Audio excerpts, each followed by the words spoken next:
space, below the surface of planet Zegas, Samus Aran faced the space pirates. She destroyed their operation, wiped out the parasites called Metroids, and defeated Mother Brain.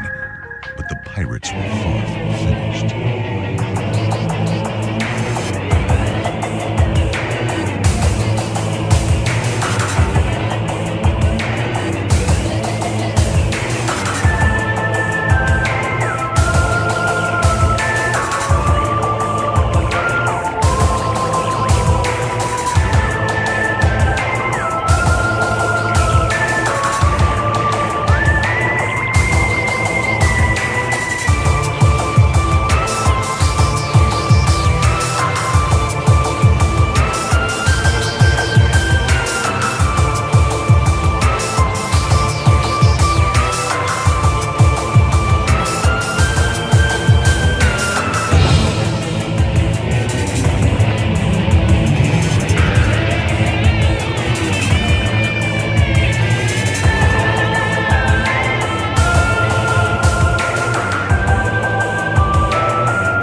Hello, everybody, and welcome to the Untitled Sickos Project, where we're back again, and this time we are somehow less injured than the Lions. I'm Bears fan alongside three of my lovely co-hosts and a guest filling in.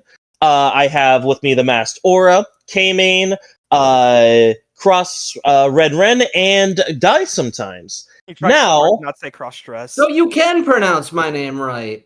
Shut up. Shut up. Anywho, we have a welcome mat today, and Kamain, I figured you start us off because you gave us the idea. Man, there are some really shitty commercials airing on NFL this year. Who the fuck authorized the line FS1 engages your brain and increases your brain activity? First Take is for AI-generated solitaire ads and doom scrolling on TikTok as a replacement for Eagles fans because they are not capable of watching anything else. I fucking hate that thing. It has a holier than thou attitude to it that even my most annoying neighbors in Utah could not reach, or me. What the fuck is wrong with FS1? Fire Stephen A before he runs for 2028. That's not Stephen A. That's Fox Sports 1. But yeah, there's been a lot of very bad commercials this year. And to start us off, it is in the Christmas season, and Chris gave his one next, so I'm going to let him have the floor on what he is dubbing the end of the American civilization as we know it. Well, not necessarily an NFL ad per se, but the AI Coca-Cola ad is legitimately one of the worst advertisements I've seen in a long time. It's literally everything wrong with corporate America right now. And it's just everything wrong with not even just corporate America, America as a whole. It is just the laziest, most bottom of the barrel, terrible, awful commercial that just has no heart and no soul in it. You go back to those old Coca-Cola commercials with the polar bears, with the actual 3D models, with the people that with actual people, artists that worked on it, and now you just have this soulless husk. And I feel like it really just does speak to everything wrong with this country right now. It's everything wrong with the NFL too. Not really. Yeah, I'll say the NFL too, because they were using those stupid AI versions of the players in the last year's Super Bowl, and it looked really bad, unsurprisingly. Yeah. So, man, it's rough. It's one of my least favorite commercials ever. Kind of one of the things that kind of really upset me, from the neighbor up north. But one of the things that really I love college football. But one of the biggest turnoffs was when I saw ice commercials, and Up next, baby. I was like, nah, no, get the shit out of here. I do not want to get political nonsense shoved into my face when I'm trying to watch football. Total nonsense. Get that out of here. Were you watching on Fox? It was ESPN. Oh, never mind. What the hell?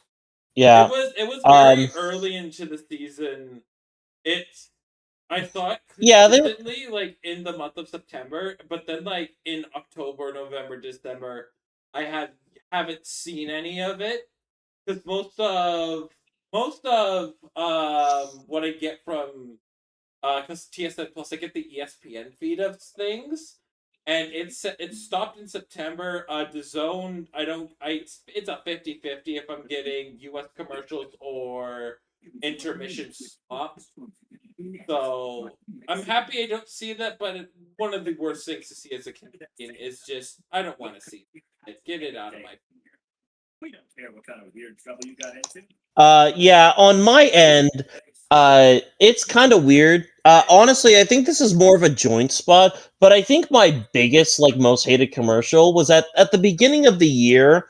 The I don't remember what I think it was all caps one, but essentially it was another AI slop commercial where they're like basically glazing it, saying like AI is the future, everyone. Buy in, and they were using a goddamn MF Doom song, and I'm not gonna lie, that brought a lot of rage inside of me. That I was like, okay, I think we found the new contender for like one of the worst commercials of the year. Now, all that being said, I will just say this. Uh, if we're talking like sheer unironic, no enjoyment, I just really haven't liked the Deal Deer commercials this year, but maybe I just lack fun and whimsy. Ren, did you have any? Fucking god, You they have don't- my mic. No, not really. I don't. I mean, AI's. I'm fucking. AI's like, yeah, that's just part of a side. I really it sucks, but I don't care. So I don't have a worse commercial, honestly. So no, I really don't. I just I Oh, I good. use that time to go piss or whatever. I don't really care. You're fine. In that case, for Dishonorable me, mention to the Wingstop commercial from last year. no flex zone. Oh no, I love that. Oh no, I love that. That was great. That was fun. That was fun and whimsical. I like that. No, I like that. Yeah, I like that. man. No, I So like you're wrong. that. I like that. No. Anywho, it is very telling how this year has been a very bad year for commercials, but a very good year for football. If we have to deal with more bad commercial to get good football, you know what? Good I year can live for with it. football? Well, Good year for what? Like, you know, actually, you know what, Taegan, it's okay. No, you know what? It's a good year. If you're not from the South, you know what? So you know what? You're just happy. So it's a good year if you're not from the NFC South. So the three of you guys are having a great year. All three of you are having a great year. That's what it is. yes. Great yes. year for football, my ass. Yeah, I can't lie. Speaking of which, football. We have to talk about that now. First things first, let's get into the college football realm of things, where last week happened. Nothing much really went on Tuesday or Thursday. I guess we could just no. I was gonna bring up that game. Don't worry. The only thing of real note, UMass has gone 0-12, and hasn't and they should probably be relegated. In all honesty, like people joke about relegation, that team should be relegated. Other than that, we had a lot of interesting games on that Friday, and to start off with, we had Ole Miss versus Mississippi State, in which Ole Miss took on work, but now is time to discuss the very, very, very large Lane Kiffin-sized elephant in the room. We hate Lane Kiffin. Fuck him. Fuck him so much. Nobody's a winner in this solution. I mean, the old Miss Administrative Sports Department have just let Lane games, but they said no. You either sign the extension or you fuck off. And guess what Lane Kiffin decided to do? The only people who I feel really bad for are the seniors. I feel so horrible for them that the fact that that head coach up, they probably could have potentially made it to the Final Four with a genuine possibility. But now that's like, I think they're going to be a one and done in the first round, and it's just like, oh boy, is it really worth it? You know, I feel for the seniors because like the juniors and sophomores can just transfer to LSU or go elsewhere, right? But I really feel for them. That shit. Yeah. Is... Simply put, we joke here a lot about stuff, but I will just say this. I do think it's very cringe of Lane Kiffin to sacrifice a ton of kids' dreams just so he could get a couple more bucks over at LSU. All I will say, green and that mean, if I may, green. Ole Miss had a major skill issue by not sending him a thing full of crumble cookies and a threatening note. oh yeah, we'll get to that We'll get to too. that. Kind of a big thing though. Texas upsetting A&M. Would you guys really consider it an upset after the baby easy schedule that Texas A&M had this year? I think it exposes how much of an easy schedule Texas A&M has had, and there's kind of the Should have lost to South Carolina and Arkansas. I don't like I don't know the argument that I have online is I think there are people that have had easier schedules than others. So like Texas has the excuse of we played State. I mean Texas A&M has the excuse of they played Notre Dame. But you know what? Again, they lost to Florida though. Texas lost to Florida. True. But hold on. Do you Terrible know what the loss. funny thing in all of this is? And we'll get more into it. Notre Dame is currently, as of right now, would be the 10th seed if things would play out the way they would want to. And Miami gets cucked, Texas gets cucked. Sorry, Texas. Miami gets cucked.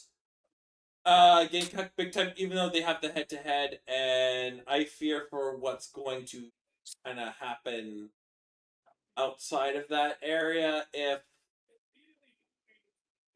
we'll see what happens in the future, but A&M are they might have a first round bye, might not. Who knows how things play out?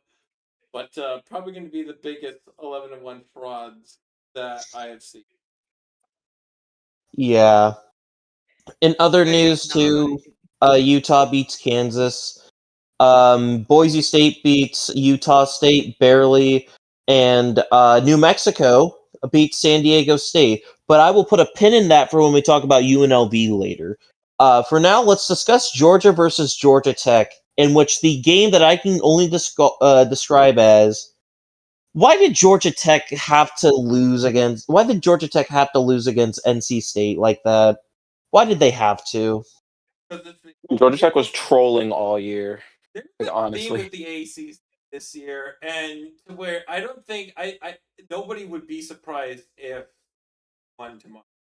There's not one person that would call themselves a football fan that if they hear the word Duke pulls off an upset, they beat Virginia, we'd be like, I saw this coming a mile away.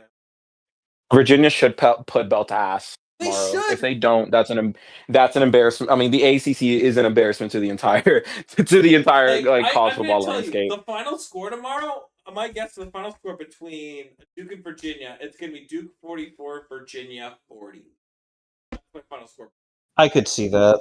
I think Virginia's going to win a comfortable 28-10. That's fair. But I will say this, it was very teeth gritting seeing the game go down to a one-score affair that late. Again, Georgia is very beatable, and not to mention tomorrow, I should say, they go up against Bama in a game that when Bama went into their home stadium, they lost. So that's going to be very interesting for them. So what you're telling me is that it's going to steal the night. Well, the midday, I guess. It's going to be a good one. Hey, the only person you beat, again, listen, we've had Bama and Georgia for a while, but the only person that beat you was Bama. Now it's time. Listen, the storyline going into the game, man, you can't, man. It just hashtag means more, man. Just means more. Let the dogs out. Type shit. Listen. See, and you know what? To say this, listen, I don't watch college ball. I don't. I'm gonna say that. I watched a bit more. I watched more college ball this season than I have my entire life. But you know what? Hey, Bama Georgia again. If you don't want to see Bama Georgia in the SEC championship, do better, other SEC teams. It's like baseball. You're tired to see the fucking Yankees beat the fucking Yankees. Then you can't stop them. They're that damn good. If you want them to go down, you best do what you can to beat them. So that's my message, man. It's like you don't want you stop time to seeing them. Do something to beat them. All good. But spend in more that case, money. Like that's really all they can do is just spend more money Yeah, than it's like I think you much bigger schools than them. So yeah, good luck. yeah, it's Good like luck with that. they're much like you just are not. Listen, sorry guys, sorry. Like stuff like I don't know, fucking I don't know who's a poor SEC team like. none of them. Like none of them. They're actually probably like one of the like. I mean, I none of guess the SEC teams. Arkansas. I guess I guess they're- Arkansas. I don't know. It's guess, yeah. maybe. It's just like yeah. No, that like the Bama and Georgia run the SEC, man. Sometimes Yeah. LSU, sometimes Florida, but mainly those Well, two. So in other I know news, North Texas beat Temple. Doesn't really matter. Indiana killed Purdue. Arizona beat Arizona State, and Iowa killed Nebraska. But none of that really matters. On to the other slate of games. Texas Tech does business against Western Virginia. ECU beats FAU. And then the game, guys, believe it or not, the counter restarted. Michigan just. I'm sorry, a rookie Bryce Underwood going up against an Ohio State defense. No, thank you. That game was done. That game was done Right, as soon as he threw that pick. Right, that commercial actually might have pissed me off more than the FS1 one does because I had to watch it like 8 times. Yeah. They But, finally did it go. Congratulations, Ohio State. You managed to do it. You beat whoever the fuck you didn't beat for like Michigan. 15 years or something. Michigan. You beat Deadpool and Wolverine the movie. Congratulations. Yeah. Oh dear. All that being said, Julian Sands should not be in Heisman talks. Get him out of there. Next year he will be. Next year. Yeah. Miami beats Pitt in the most Pitt game of all time, where they go on the road against Georgia Tech and just beat them, but then do that against Miami, which is just another hit moment of the ACC. Doesn't make sense. Louisville beat Kansas. Kansas State beat Colorado, and Kansas State is somehow going bowling. No, they're not. Miami They as a team they opted out of their bowl game. Oh, okay. My bad. Clemson beat South Carolina. cares? Iowa State beat Oklahoma State, in which we have some major news where Iowa State's head coach will be the new head coach of Penn State, as Matt Campbell took a 8-year deal to go coach there. That Now, is- how long will he last in that contract? they're gonna go for stability, and with how poor the recruiting class was, the fact that they managed to this is now completely salvageable, a complete salvageable situation they've now done. To think the longer that Penn State would have been waiting, like we're almost at the first wave of the transfer portal. The longer Penn State was going to do their QB search, not QB, the head coaching search, if they would have missed the first window of the transfer portal, that team would have been fucked. But they quickly have managed to get a head coach. They got a really good one, and I think somebody who can develop players a little bit more on the offensive side of the ball. Something that I felt that Penn State has been really testing in the key spot has been the department. And Matt Campbell's been proven to develop wide receivers. He has really turned Iowa State around before. Like, just look at the before they hired Iowa State to after. It is night and day. He's done a really good job at building up the program. Rebuilding programs. And now with Penn State, nail the transfer portal. You got to nail the transfer portal for a couple of years before you build your recruit. That's going to be the key thing for Penn State. They have to nail the goal. As long as if they can retain as much of the players as they can and really do well in the portal, they won't be world beaters, but they'll be like between 7 and 9 wins, which is much better than had they kept on looking and been 2. They've turned from a nightmare situation to something where it's like I look manageable. At this and to me this is an A+ hire, even how long it took. Fucking long. Yeah. In other news, Houston beat Baylor. Delaware is going bowling for the first in their first year. Yeah! For the first time ever. And Missouri State BYU is going bowling too. They are going playing True. Arkansas State in the Xbox Bowl. That's the Yeah. sentence. Yep. I was gonna say I was about to get to that. Even Louisiana Tech beat them; they still got in. BYU beats UCF. Georgia Southern beat Marshall, and I think in a game for bowl eligibility. Yes, that was. So Georgia Southern is bowl eligible. Old Dominion Georgia beats Georgia State. Jacksonville State beat Western Kentucky to get into the bowl to get into the championship, which is going on right now. Arkansas State beat App State. In the Battle of Louisiana, Louisiana Raging Cajuns wins. Texas State beats University of South Alabama. Middle Tennessee State beats New Mexico State. And Boston College blew the tires off of Syracuse in a game that means absolutely nothing, but just goes to show that goddamn Syracuse really wanted their quarterback back. In other news, UAB beat Tulsa. Vandy handily beats Tennessee. Kennesaw State beats Liberty in double overtime to advance to the Conference USA Championship. Penn State beats Rutgers in a very close matchup. Oregon beats Washington in a game I think Luke Luke doesn't want to talk about. Missouri beats Arkansas. Troy beats Southern Miss. TCU beats Cincinnati. Minnesota beats Wisconsin in a game I'm sure Kamain watched offhand, and what I can only describe as... Now, you said something about it. No, I've watched like 2 drives of Wisconsin football. I was going to say, I remember you saying something, though, saying that Wisconsin is now down to the funky bunch at quarterback, or something along those lines. My bad.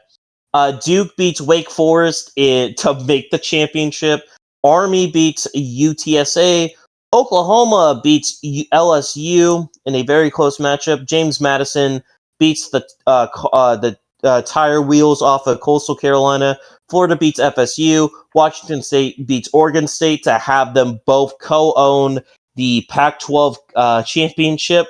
Michigan State beats Maryland in a game that Chris doesn't want to talk about. We don't need to talk about Maryland. They're a waste of time. Virginia, Delaware made a bowl in their. Delaware made a bowl. That's cool. Good for them. Wait, Chris. Shout out to Kennesaw. Big ups to Kennesaw State. No, I don't want to talk. I don't want to talk about Maryland. I'm not talking about Maryland. I'm not going to talk about Maryland. They are horrible. Recruiting class. I don't care. As long as Mike Locksley is his team's head coach, it is just like Raheem Morris. Nothing will happen. They better, and I mean they better make a bowl game next year. Because if they don't, I will walk over to College Park and begin to protest because something needs to change. Furthermore, Chris, something needs to change. Question. Is that are you part? You know how there's a Twitter account called the Fell For It Again. Do you fall for it every September? No, I didn't believe in them. I knew it was fraudulent because I knew as soon as they went into conference play, they were going to play like shit, and lo and behold, they played like absolute shit in conference play. So they went 4-0 to go 0-8. It's just really crazy how moving to the Big Ten was probably the worst thing that could have ever happened to Maryland. They should have stayed in the ACC. They would have had a much better chance to actually compete for something. Okay, hold on. Let me check your schedule. I'm not done making. I'm not done making. But yeah, Virginia. As Luke does that, Virginia beat Virginia Tech. USF beat Rice handily. USC beat UCLA. Illinois barely beats Northwestern. Bama barely beats Auburn. And in a game that we watched a little bit, NC State beats UNC to give NC State a 4-8 record.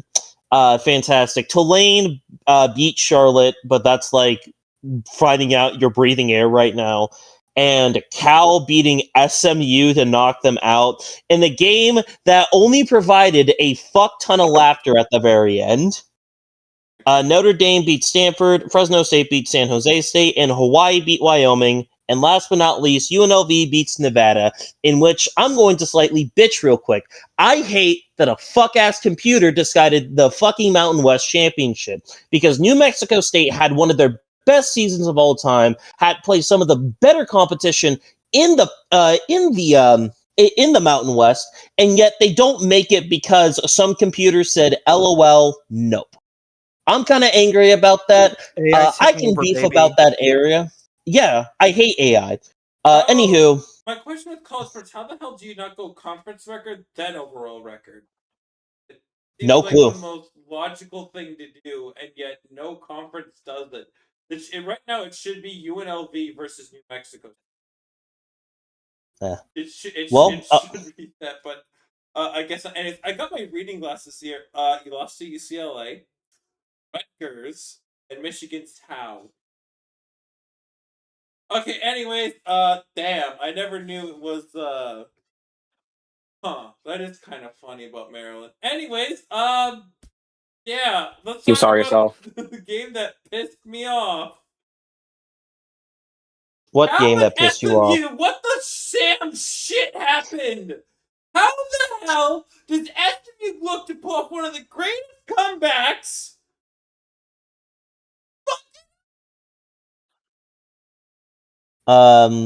Because woke is back on the menu. Zoran Mondami personally went to Cal himself and told them, "We are not giving you any more tax dollars until you take SMU out of the ACC playoffs." Cal immediately locked right the fuck in and was like, "You know what? I do want to have tax dollars," and then immediately wins the football game. Every single player on that SMU team needs to be enrolled in gender studies. They need to be enrolled in any woke program, leftist program. Let's look at communism. Critical race. Oh no, critical race theories. The bad. No, that's critical race theory. What's another one? breaking the patriarchy. Breaking the patriarchy. They need to at least 4 or 5. They need one more. I'm gonna go with philosophy, but it's taught by somebody that's a member of the LGBT. No, it's taught by a very old liberal white man. No. They are. No, it has to be a member of like an LGBTQIA plus community. And like when you enter the classroom, they literally have like the pride flag that they literally string up at the beginning of every single class session. Everybody's now enrolled in that because guess what? You lost to the woke mob and you now must study it for a semester. Congratulations, SMU. You are now standing for Super Mega Woke University. Yeah, no, we're turning that M into a W, and we're calling it Super Woke University. I expect your when logo, you win a football game, we'll change it back. I expect your logo to be a rainbow in the month of June. Fuck off. Fuck off. I fully expect everything to be just a rainbow. Even your tweets, I want it to be a full rainbow. That's what you deserve. We love woke here. Anywho, the conference championships have been decided. As said, Kennesaw State versus Jacksonville State, which is currently going on right now. Updates throughout the night. James Madison versus Troy for the conference. For the Conference USA. UNLV versus Boise State for the Mountain West. University of North Texas versus Tulane for the American, which is currently making me sad. BYU versus Texas Tech for the Big 12. Miami of Ohio versus Western Michigan for the MAC. Georgia Bama for the SEC Championship. Indiana Ohio State for the Big 10. And to cap it all off, in the ACC, Duke versus Virginia. So How can you not be romantic about football? I know Chris mentioned the for 28. I'm 20. 44 to 40. I think it's going to be one of those games where it's going to go either way. There's going to be no in between. It's either going to be chaotic and high scoring, or I'm going to pass out and shit. That's how I see those games going. It's going to be either or. There's no in between. But I really do hope he does live up to play. Do note we do have scoring updates except for the Conference USA Championship because I literally can't Oh, God. Anywho, Ren's internet shitting itself. While we have this going on right now, let's get into some of the NFL stuff, in which the Packers beat the Lions, and spoiler alert for next week, the Lions beat the Cowboys. But Kamain, feel free to lead us off for Packers Lions. The idea that the Detroit Lions are a Super Bowl team is utter woke nonsense. fair. You know what? What do you mean? What do you That's mean? fair. Packers were about to ask for that team Ew, two Ether, never do a times. flog splash again. That was diabolical. Yeah. Them Nah. flappy titties were fucking flapping, bro. Nah, He man. does it All all I'm the time. I will say this. We talked about it during power rankings, but I will just say this. Jordan Love had a really good game. This has been a very good stretch of games for him so far. Minnesota didn't have to do much, but my point still stands. I Minnesota guess didn't do much. Minnesota did nothing, but we'll get to that later. true. Yeah. Yeah, Goff. I mean, he was checking it down for most of the game. I mean, again, my thing is with Goff, he's perfectly fine and could take that team to the Super Bowl. I just he's so baffling. He's so baffling, man. Man, I will say that's this. a really funny sentence. Jameson Williams has had a great last couple of games. He's had over the last couple of games, he has averaged over 4 catches, 90 yards, and a touchdown. If you exclude the Giants game where he showed up and did nothing, but yeah. All that being said, I mean he's good. Amon-Ra St. Brown apparently got hurt, but he played last week. Last Thursday. Spoiler alert. Kamain, who's the wide receiver 1 on the Packers currently? Probably Watson. It's Reed if he comes back this week. Gross. Absolutely disgusting. Incorrect answer. Speaking of wide receivers, Kamain is what's old boy's name? Matthew Golden. Is he eating cookies? Is he eating cookies? Just asking. He's been injured for a month. Okay, that's fair. Oh. Never mind. Never mind. I rest my case. Never mind. No. Sorry, I have to mention that. We won't mention that more. I don't care. If we talk about wide receivers, we're going to mention that fucking video because that is news of itself in the NFL world. That fucking we can discuss that when we get to the Panthers because I feel like there's someone that really fits. It does. No, not for the Panthers. Doesn't work for the Panthers. Even though it's Cam Newton. Yeah, it does. It's Cam Newton. But anywho, but David's specifically talking about a wide receiver that's used for wide receivers. Okay. But yeah. What was your biggest takeaway from this game, Kamayan? Dear God. Well, okay. At the time, I'm worried about Devontae Wyatt because that is what the media is telling me to say. And by media, I mean Top Guys. Yeah. I mean, Packers are gonna be fine. I feel it's massive. It's about the run defense for this week. Cena Gunther. We doesn't really need it, but all right. We're trying. I don't know. Packers have a couple of really quality games. I'm not gonna say a pair of quality wins in a row because it's the Vikings. It was 9. He's bad enough that he's a joke in the PowerPoint series, which you should watch. But yeah. I mean, very solid game from the Packers. The Lions just never felt like they had a chance to catch up. They never got a chance to even lead at all this game. Other than that felt like a 44-24 game. No, anything else.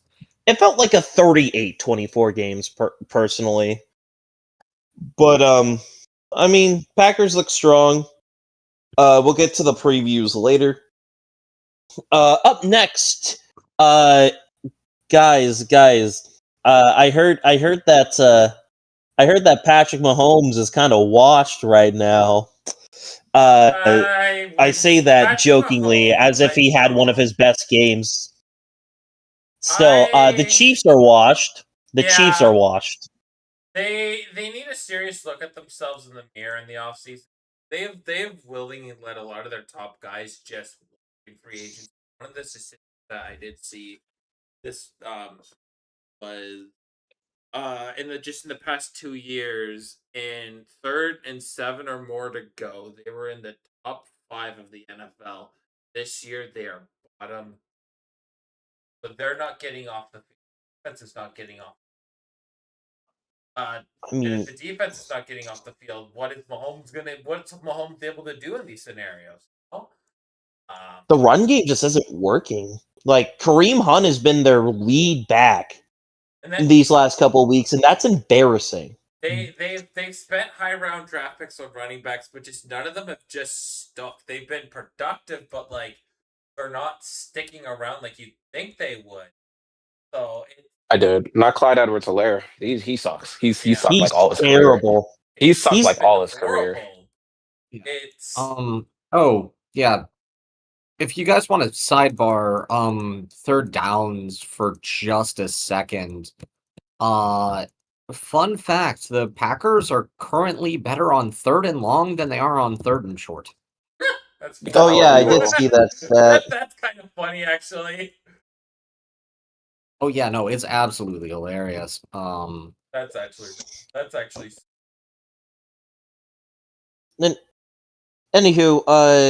Anywho, Kamaine, describe why you don't want the Chiefs to win this week. No, I want the Chiefs to win. That's the Why problem. you want the Chiefs to win this week? 6-7 will be this year's Devil Magic. Because you people are rooting for the wrong team. Incorrect. Oh wait, hold on. I realized this may play on the that's thing stuff. excitement. Wait, where is Yeah. it? Hold on. Where is I it? will just say this though. This is one of the weakest Chiefs teams that we've seen in a bit, and I'm not knocking them out for a couple more weeks, man. Yeah, we can't listen. No, we no, can't. no, they- I they get made- that. But I'm not doing this shit. We said this all of last year, and Yeah, they we said this only got last year, blown so out we in the can't- fucking Super Bowl. I don't know. How do we? Okay, so the key I'll be difference right back. is that Chiefs team had one loss during the regular season 2. and 2. They had 2 losses. This team has 6. They are significantly worse than that team last year. They are. Just on all facets of the ball, running the ball, not passing. Ironically, not passing. They've actually been a better passing team this year than they've been last year. But their defense has been worse. Like all around, they've just been a worse team. And the main reason why they've been such a bad team is because a lot of their like bread and butter things aren't working, especially offensively, because they've coasted. Oh, I don't want to say coasted. Coasted is just not the right word, but they've been kind of bullshitting with their receiving core, especially with their X receivers. Because if you're trotting out a guy like, and I know I was just talking about how their passing it was better, but it's also just it is better because their running game is also really bad. But if you're trotting out guys like Xavier Worthy, what is it, Juju? Not Juju Smith-Schuster. Tyquan Thornton. Like Tyquan Thornton, Hollywood Brown. That's not a serious receiving core. A lot of those guys are complementary pieces to a better receiver next to them. Not even a lot of them. All of them are complementary pieces to a better receiver next to them. Xavier, they drafted Xavier Worthy to be a gadget guy. He's not he's not a true X. And so a lot of the things that they do offensively suffers because of it. But the main thing is that their running backs are horrible. If Kareem Hunt is your best rusher on your team, there's a massive problem because this isn't 2017. This isn't 2018 where he was running shit. He's just not not the same Kareem Hunt that we used to see. They cannot run the ball. They are one of the worst rushing offenses in the league. They're down there with the Eagles and the Raiders in terms of being able to run the football effectively. It has been that bad for them this year. And it also doesn't help that their defense has just completely regressed on the secondary, especially in the passing game. Their pass defense has been very subpar this year. It has been very up and down. And honestly, not even just their pass defense, but just their defense as a whole. They are just a worse team than they were last year. Agreed. Worth noting, the Teal Deer probably has more yards in a given commercial than Saquon Barkley does a game right now. True.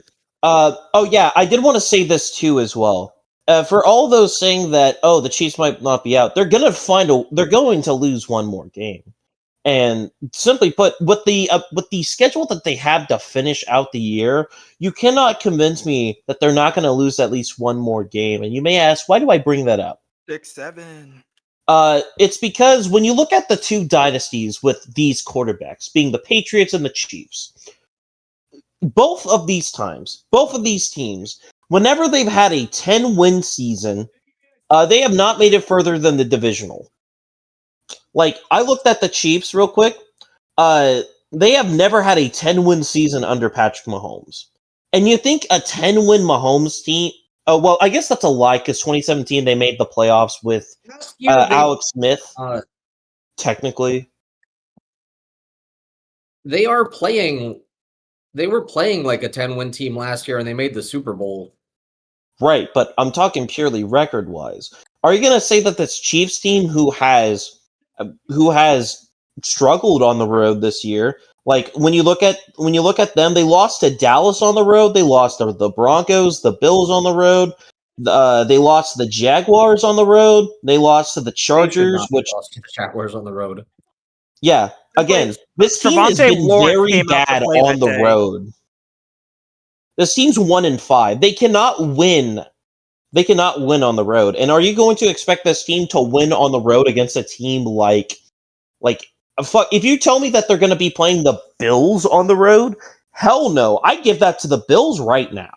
I don't care how bad Josh Allen's been playing. I give that to the Bills every day of the week because Well, at the end of the day, the Bills already got their lick in earlier this season on the road. So yeah, again, I do not trust this team playing on the road this week. I mean, not this week, just in general this year. They can't do it. Their only win was against the Giants. The Russell Wilson Giants, let me clarify. But yeah, all that being said, I just want to say this. Cowboys, spoiler alert, they lost. We won't get into why their season's over quite yet, even though their season is basically over. But I do want to say this. Fantastic effort from Brian Schottenheimer and his roster. They've bought into this organization. They've done a hell of a lot better than people thought he would. And, he might finish the season going, maybe he goes like 9-7-1. That's a success. That's not a bad thing. I mean, after all, you have two games against the Giants. My bad. You have the Vikings, Commanders, and Giants. If you win those games, that's a winning record, and that's a great basis to start out your tenure as a coach there, if you really want to do something. Now, that all being said, let's get into the other game that happened on Thanksgiving. I have never seen a 32-14 defeat look so close. Like, it was close in the first half, but as soon as like the second half went through, it was sad. I mean, Lamar's clearly playing hurt, and that's not helping, but God, this Ravens team, they're not going to do anything. They suck. Yeah. Stink. Good. I don't know what to say. They suck. Stink. They suck. Bad offensive line. I guess Derrick Henry doesn't exist anymore. Bad offensive line. Can't run the ball anymore. Can't barely pass the ball. Defense is extremely suspect. Secondary is still atrocious, even after releasing Jair Alexander. Nothing changed. It's bad. The Like, pass rush is also extremely awful too. What does Nate Wiggins even do anymore? Like, what the I fuck don't does know. he do? Remember all those people that were getting mad at those that were getting mad. Especially especially all those people that were getting mad at the Falcons for drafting James Pierce over Mike Green. Yeah. Yeah. Yeah, Yeah. Mike Green has his Don't want to own. hear that right now. Mike Green has his own set of problems which we won't bring up because God, we don't need to bring up. But It also doesn't help when you suck. True. It's just this Ravens team lost as soon as Isaiah Likely fumbled the ball through the back of the end zone. That team lost as soon as that play happened because it was just Bengals ball throughout the rest of the game. And Zach Taylor's a fucking dumbass for making Joe Burrow throw the ball 46 times a game. And I get that Chase Brown has been kind of a bum this year. But that being said, man, Joe Burrow did a lot with what he did. With what he could on that game, he told Joe Burrow to say, "Hey, welcome back. Now get him the fucking treadmill. I need to see if you're really back. Throw the ball more." They loaded him up on elephant tranquilizers and told him, "Get ready to save my job. Get ready to save the season, buddy."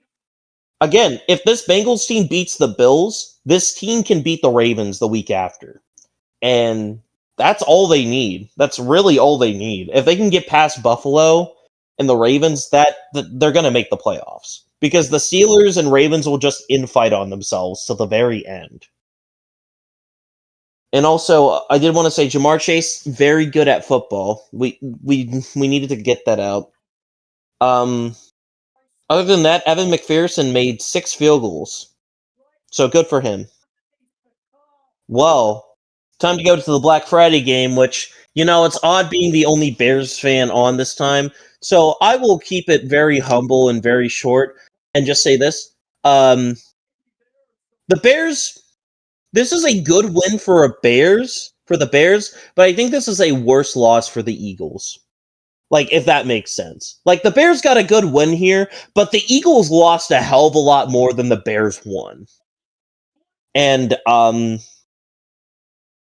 man, A.J. Brown, I just know he's fuming getting 132 yards, 2 touchdowns, and 10 receptions. I just know he is furious right now. Don't you believe that, guys? Don't you believe that? Yes. They really. I don't. Man, they are. This team is just a blight, just a blight to the game of football. My hatred for the Philadelphia Eagles runs so deep. Philadelphia Evils. This team is actually evil, legitimately. Why are they like this? Why are they like this? Let me just preface this by saying the Chicago Bears. You're not on fraud watch for now. You better beat Green Bay next week. That is all I'm gonna say about the Chicago Bears. It was a great win. Now back to the Eagles.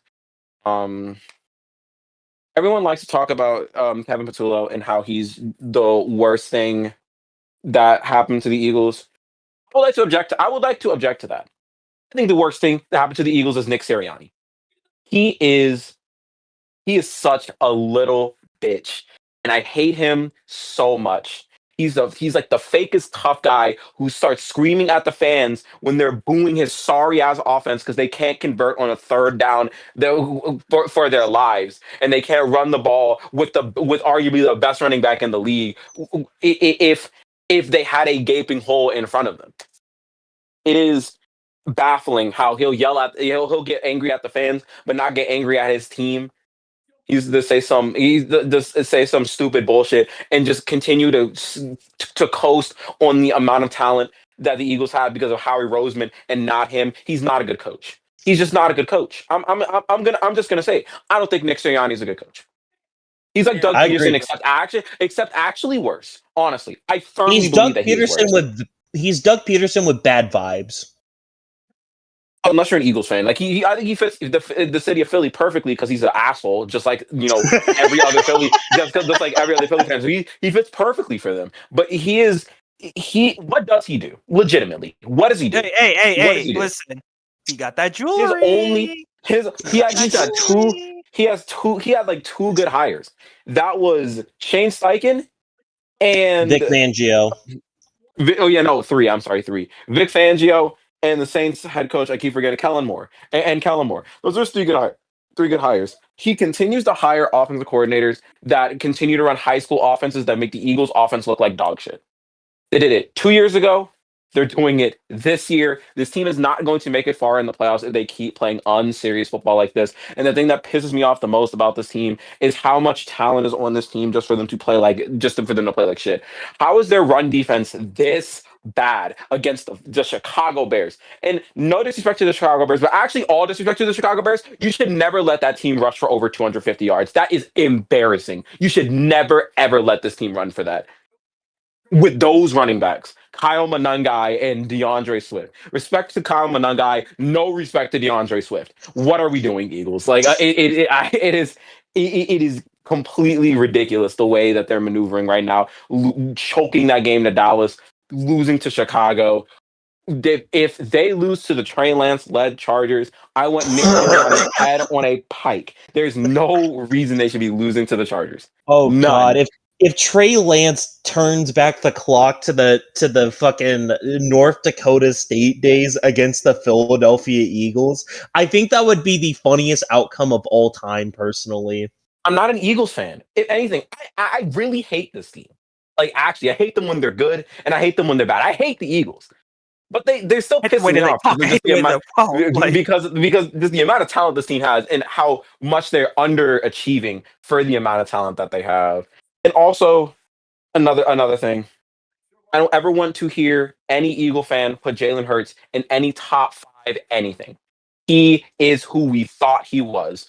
A solid quarterback that can win a Super Bowl with a loaded team. Exactly how I feel. He has a Super Bowl MVP. I don't care. Joe I do Flacco has not a Super care. Bowl MVP. Not even first of all, Joe Flacco has a Super Bowl MVP and played better than him in the Super Bowl that he played. Let's talk about it. Let's talk about that. Let's talk about how the Eagles were essentially the game was essentially over by half, and it was because of nothing that Jalen Hurts did, and it was everything that their defense did. It's just funny too because Caleb I don't Williams think- on the how stat many- line had on stat line he looked like he He had a was worse average. game. But an average Caleb Williams looked better than Jalen Hurts. He had like one good throw to AJ Brown, and the rest were like checkdowns or Jalen Hurts over like And a throwing the ball horrible past. horrible interception that he threw. It was so bad. I don't ever want to hear any Eagle fans put him in top five any conversations. I don't ever want to hear it. He's not even better than CJ Stroud. Let's just get that out of the way. He's not better than him. Be better than CJ Stroud. I'd argue he's not even better than Trevor Lawrence. Oh, okay, all right. Let's not go there because Trevor Lawrence is kind of ass. I'm not gonna lie. He's top 15. I think he's top 15 stamp. Don't ever put him in. Don't even put him in Herbert conversations. Please switch their teams. Switch their teams. See what happens. See what happens. I know I'm doing the bit, and Eagle fans are like, but he wins. He wins. Like, shut your bitch ass up. I want to hear that. I want to hear that nonsense. Justin Herbert I don't care. deserve going to fucking Philadelphia, man. I would love to see Justin Herbert throwing to AJ Brown instead of Quentin fucking Johnston. You know. Respect Lad McConkey. Don't care. Hear me out. What if we just AJ trade Brown or Lad McConkey? No, I'm sorry. Devontae Smith or Lad McConkey? Probably Devontae Smith. Thank you. So, like, what are we doing? No. And look at his offensive line too. Just this is we're talking about Herbert. We don't need to talk about Herbert. The Eagles suck. I hate this. We'll team. talk about the if man in a bit, but all I will say about the Bears, I'm very happy with this win. If we beat Green Bay on Sunday, I will be even happier. But until then, I'm going to relax. I'm going to remain calm, and I'm just going to appreciate what I got for now. Well, that being said, we got next week's slate of games to move on, and you know, I might as well just let Kamain talk about the Jaguars since that's the first team I had on my list. So, go ahead, spit your truth, white boy. Oh, man, I'm this is gonna be a funny matchup, quite possibly. I don't know. I've got just bad vibes about the game. I was talking about Jags Titans. Oh, Jags Titans? Yeah. You said next week's slate of games. No, I meant next week, like next week, as in the after. like Thursday I meant night. to say this week's. My bad. It's okay, you are forgiven for now. Yeah, our punter wanted to fucking kill a guy. That's pretty cool. And that's genuinely about all I can say for this game. Trevor Lawrence looked competent. This is weird. Like played a full game competent. And not whatever the hell he did at Arizona. He's Schrodinger's quarterback, I guess.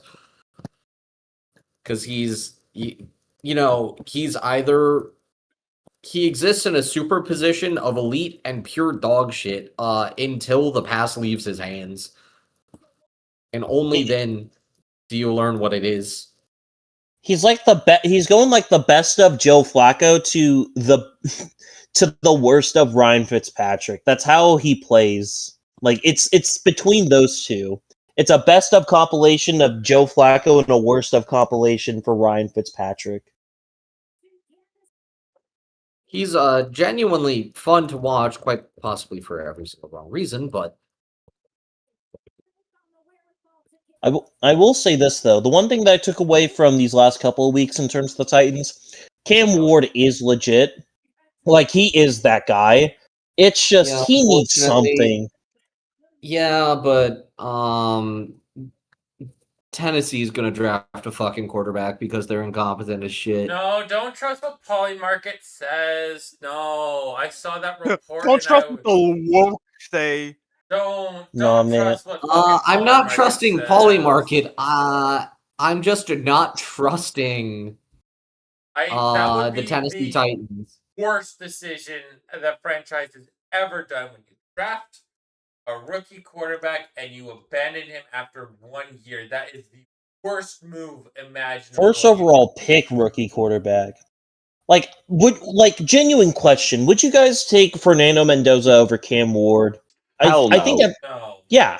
Because I look like the kind of person who pays attention to college football. Season in the NFL, like you'd be starting over. What's the purpose of keeping two quarterbacks you drafted first overall? That makes no sense.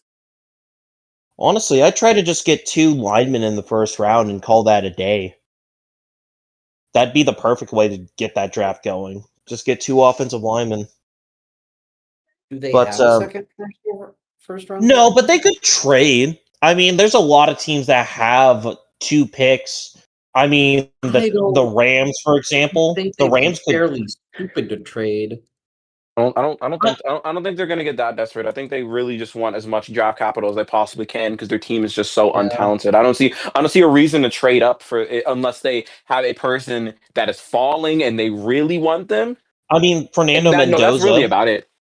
The Rams could get Mendoza to take over for when Stafford leaves. First of all, Mendoza's not falling that far in the draft because the Falcons aren't going to have like a top 5 pick this year. I can guarantee that. They'll have a top 10. It'll probably be like top 10. But the rest of the league is so bad. They're going to trade with the Titans for it. I don't know why I also don't know why the Rams would do that. That seems a little. No, it's the most smart move that the Rams do. Are you kidding me? To aggressively trade up and get one of the best quarterbacks in the draft with the team that they have right now. I don't. You better hope that he doesn't get. You better hope that he doesn't get Trey Lance. My nightmare scenario is the Rams send the Titans both the first rounds, the second, third, and next year's first to take the first overall spot to get fucking Fernando Mendoza. That's my nightmare. They have the fuel. They can do it. The GM is aggressive enough. He's been quoted to say, fuck them picks. And he will fuck them picks if it means getting the next franchise QB for the next 15 years with the super genius of Sean McVay. Why can't Sean McVay just go to Amazon already? Like, He needs he's Why another my can't he Super get Bowl. my nightmare. fucking package? Why can't he get on my fucking package? Nah.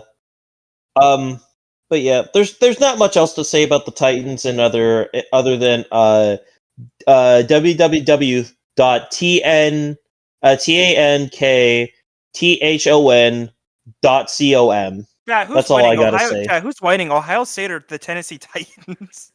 The Tennessee Titans. What are we Titans. doing? The Titans are cooking them. Close. Yeah. Sorry, Well, I love hearing that comparison. It's like, maybe insert college team could beat this other team that sucks. Jeffrey Simmons would legitimately have like 10 sacks by the end of the half. Up next for our boring slate for the boring slate of the 12 o'clocks, we have one of the best throws from a rookie quarterback this season in Shadur Sanders. Oh wait, my bad. I forgot. I have to talk about the other team. My bad. Yeah, no, the Niners put belt to ass against the Browns. I thought Is there this was anything going to to be talk about? really close. I Why? mean, Hey, Myles Garrett, it's going to happen. Myles Garrett, it's going to Myles break the Garrett is single going season to, record, and they're going to have they're going to be like 6-11. look. Cam Ward's going to be breaking records tomorrow. I mean, not tomorrow. He's going to be breaking records Sunday. 6-11 could win that division, man. Yeah, that's it. Not 6-11 because the Steelers still have to play the Ravens, but I think 8-9. Okay, you got me there. Yeah, but I mean, Mac Jones had a game. He played solid enough. I'm not Mac Jones. Brock Purdy. Brock Purdy played a solid enough game to win. Shadur Sanders, I don't know. He doesn't look like the problem. He didn't have a bad game. Quinshon Judkins is very good, but like, yeah, no, there's just nothing with this Browns team that's worth it this year. I mean, That being said, they still technically have a shot. if I may be honest, I feel like there's problems with the Browns team. I think one of those things back about. I mean, I've been keeping an eye on him because I noticed last week nice pass from doesn't secure the ball and coughs it up. And that immediately put in the back of my mind. It's like, what has Jerry Jeudy done for this? And a massive extension in the offseason. Kind of had a little bit of a nice redemption to his career after a quote from Steve Smith that he said, from what he said. That quote's now just cemented into my head, and I'm like, this guy's got Ren, donuts. What? Donuts. Donuts. You mean cookies? Cookies. Hold on, let me, Cookies. Cookies. Where the fuck? Cookies. That's all I gotta say for that's all I gotta say about Jerry Jeudy. Bet you better start doing your job. Look, man, that clip is built for Jerry Jeudy at this point, and it does work because he was a former first overall pick. Remember that. Also, Tulane just scored. Didn't work out Fuck. in Denver whatsoever. Was he also another receiver drafted over Jettis? No, Yeah. he was drafted over CD. I think he was drafted over Was CD. it different draft year?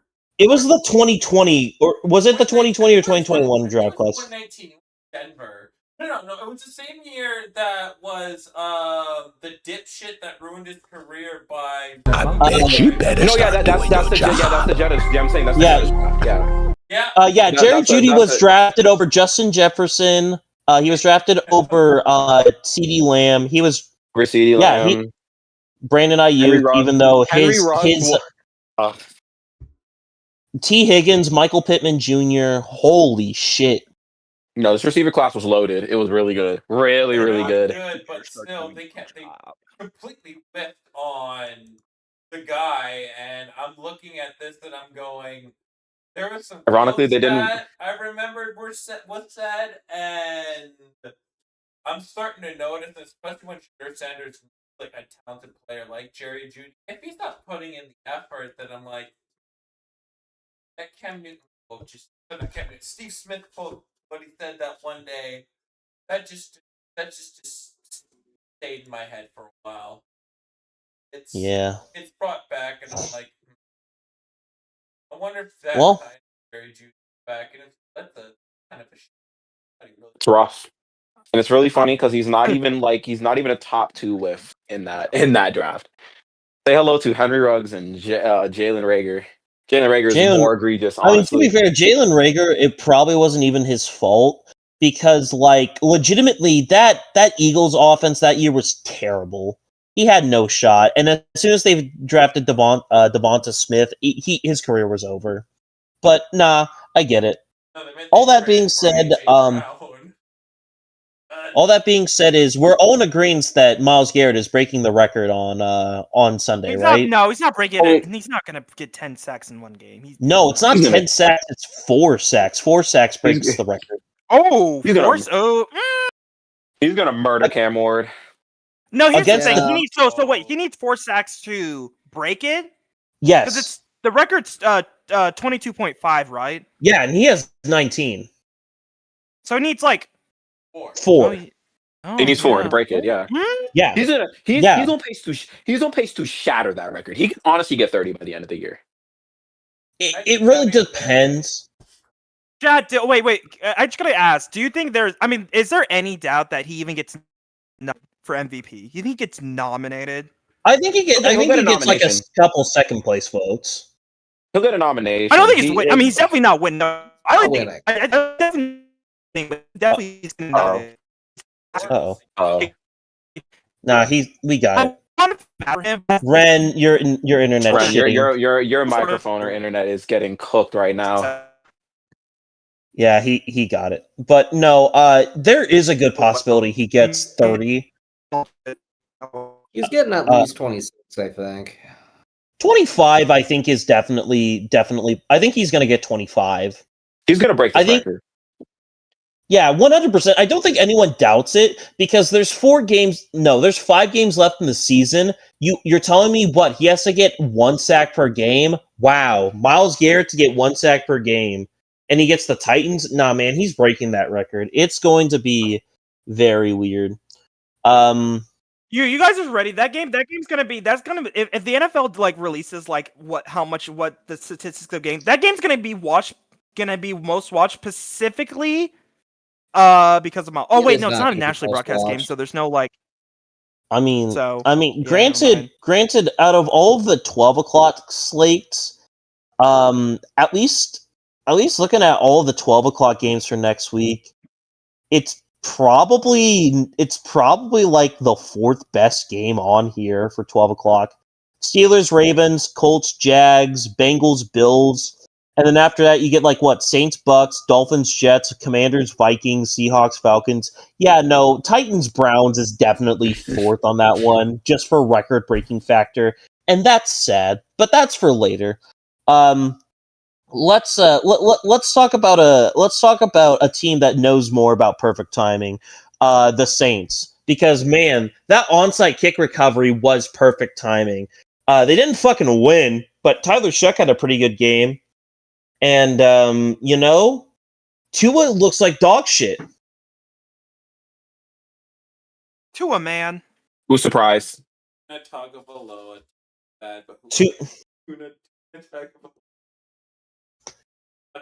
Tua turns them all over. Tuna the fish sandwich. That's what I'm calling him. Tuna the fish sandwich.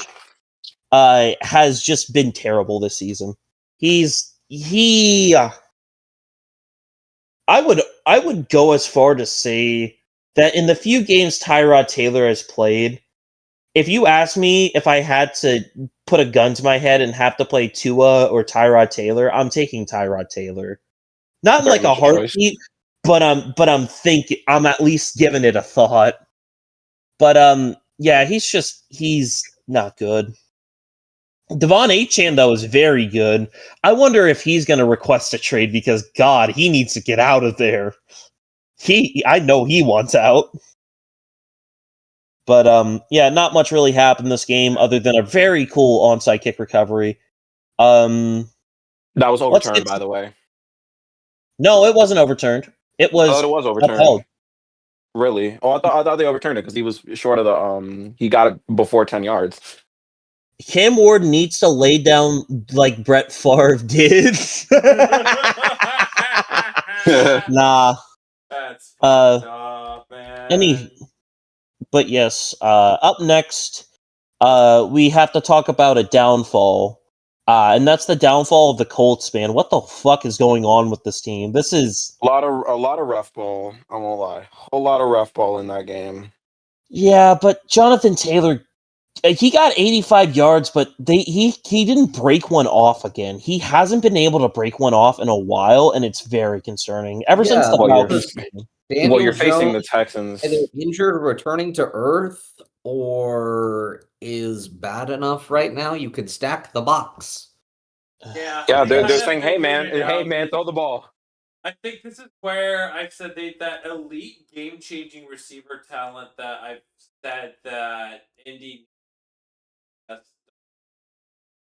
Just throw the ball on. I don't think it's. I don't think it's a receiver. I don't really think it's a Like I receiver said, problem. I think they have. I you think they have. stop, You stop Indianapolis. You stop Jonathan Taylor. What are you gonna do? They have good I mean, weapons. to be objective. I mean, to be fair, the Texans have the best defense in the NFL. Debate a wall. I'm saying debate a wall. The Texans have the best defense in the league, and Yeah. the matchup for them against the Colts is pretty bad for the Colts because they have a lot of people in their front seven that are able to stop the run very well. Their secondary is also very good. Again, they just have the best defense in the NFL, and I think teams have really figured out how to stop Jonathan Taylor. You stack the ball and say, you're going to throw the ball. You're gonna give Daniel Jones the football. He's going to make you win this game. And if that is your game plan, we are playing with house money. And it's been like that for like the past 3 weeks.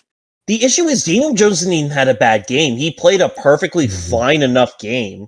Like this was a good game from him. It's just nothing could get going. Like Michael Pittman and Alec Pierce, I do get the sentiment of why they're not there, but they're still solid wide receivers. I think the main thing is they don't have a JSN, a Rome Odunze. They don't have a Justin Jefferson. They don't have one of those guys. They have a bunch of really good ones, not a lot of game changing ones. If that makes sense. You see my point? But you can. That's my point. No, but you can. Exactly. But you can win with that. No, but you can win with that. You're You right, can. but, You like, definitely. I feel You can like That's a great receiving core. It's good. I think that's a great receiving core of Nowadays Michael Pittman. in the NFL, you need more than that. That's the point I've been trying to get at. I think that the Colts I wouldn't. more than just good. It's a good core. But Yeah, gone are the days of having just one good guy. Yeah, you need more. You need disagree. a group of guys. I agree with Chris, disagree. though. I agree with Chris. Like, look, I mean, the Chiefs won the Super Bowl 2 years in a row with Hollywood Brown and Juju Smith-Schuster as their best receivers. You don't need a. Hey, you they don't have need tight a end, though. Kelsey. They have Travis. Yeah, Kelce. so they had another. That's What they need. What they're missing is a target that's special. Tyler Warren. They can do that with Tyler Warren. no. I You will don't say this: need- Warren has slowed down a little bit these last couple of weeks. Like they need something that's like world-beatingly special. And sure, if Tyler Warren takes Jonathan Taylor. giant leap, right, a giant leap year 2, then there's my point's made right there, right? Like Jonathan Taylor's special, good, but like when you stop the running game, they don't have special to get to that next level. That's what I've been saying about. I don't think that's on the receivers. I think that's on the quarterback. That's Daniel Jones. I don't think it's their receivers. And again, they're facing the Texans, and the Texans have an incredible secondary. Man. Daniel Jones didn't have that good of a game. He threw 14 for 27. He was all right. Like he was all right. He had 2 touchdowns. Again, 2 touchdowns through the air, by the way. I will say this. It is kind of just nice to have a nice civil debate. I will say this though. And I'm not meaning that sarcastically. This is like the most civil debate I think we've had. But my point is I get both sides.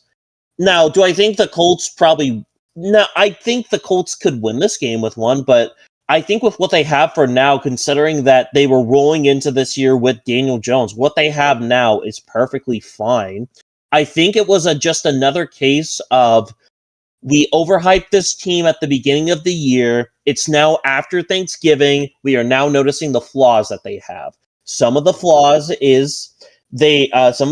of this team is once you stop Jonathan Taylor, you're forcing Daniel Jones to throw the ball a hell of a lot more. And whenever you're forcing Daniel Jones to be a ball thrower, he's not one of the better quarterbacks. He's good at taking the occasional read and throwing the deep ball. He is not going at being the main proprietor as to why you win. And this was one of those games where the Texans tried to force that, and it didn't work. I think you're both very correct in this standpoint. Sorry to fence it real quick, but I will just say this. Boo this, man. Okay, boo me, everyone. But yeah, I don't know. I just disagree. I just disagree. I think the Colts receiving core is perfectly fine. I don't know. I don't think they need that. I don't think they need that elite receiver one. Yeah, I think they just need a quarterback that can distribute the football better than fucking Daniel Jones. Daniel Jones is their quarterback. But like Yes, I think they will. I think they will. Who's available that's better than Daniel Jones? I mean, you could probably get Cardinal. Oh no, I forgot they traded their pick. First this year. They don't have a first. I this year? mean, Wait, how much did they sign for Sauce Gardner? Remember? How long yeah, did they Sauce, sign? right. What did they sign? Not Cousins, fucking Jones for? What's his contract? Like, is he? It's just a 1 year. It's a 1 year deal. They're probably. So they gotta wait. Oh, no. Guys, we're overthinking it. The wide receiver one is currently on this roster. His name is Anthony Richardson. We gotta turn him to a... You know what? I was just about to say. I could see it. No, I was just about to say, what is Anthony Richardson doing? Like, I have not heard that nigga's name since, he broke his eye. He broke his orbital bone. Oh. So it's basically his eye. No, you know what? Hey, you know what, chat? Just sign Justin Fields, man. Someone load up the Michael Irving quotes and then just use it for you fucking run that slant or go back to the ghetto, man. Yeah. But run that slant or run straight to the unemployment line. But pretty much that's been it for that.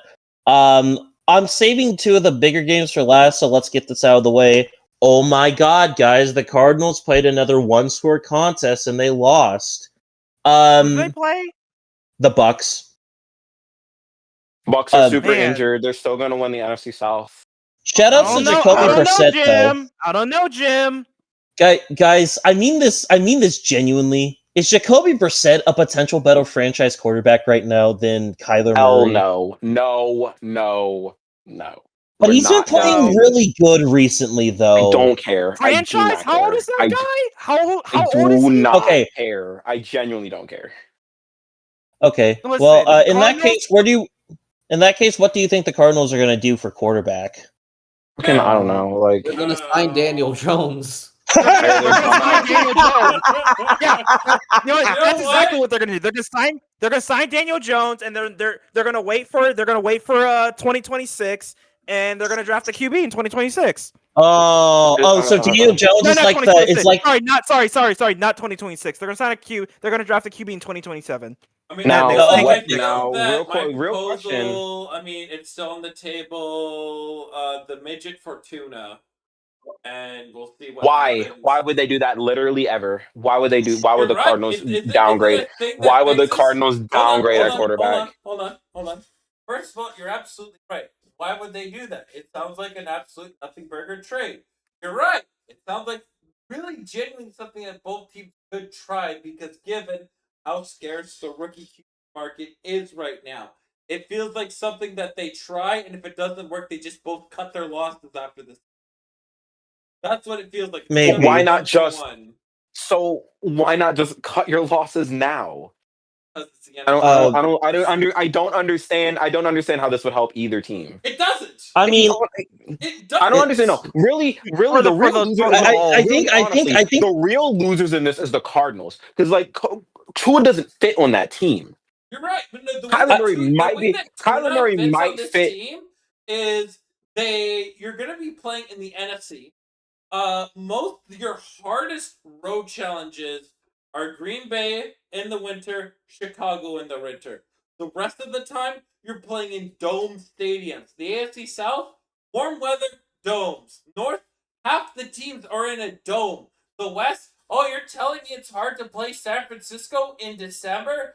Gee, whoa, Jilly Wheelakers, that's so hard. Rams, dome. You're in a dome half the season. I think Tuna would thrive better in a dome environment. game's cannot fucking- no listen Fresh listen start. no listen Tua can barely even play in the good weather in Miami. Why do you think he's going to play better in a dome? It doesn't make any sense for the Cardinals to do. Why would they trade for Tua? I think what Luke's just trying so he to can get. be terrible. No, just so he can be terrible and them and be like, oh well, we'll cut our losses. Just cut your losses with Kyler. Then You're right, you're and just the wasting time. You're all right, but this is all true. I feel like in my mind, this is a trade that would not. It's a doesn't soul make any read, sense. essentially. But it's a that's so NFL type trade because both quarterbacks really do need a fresh start, and you're gonna see what happens.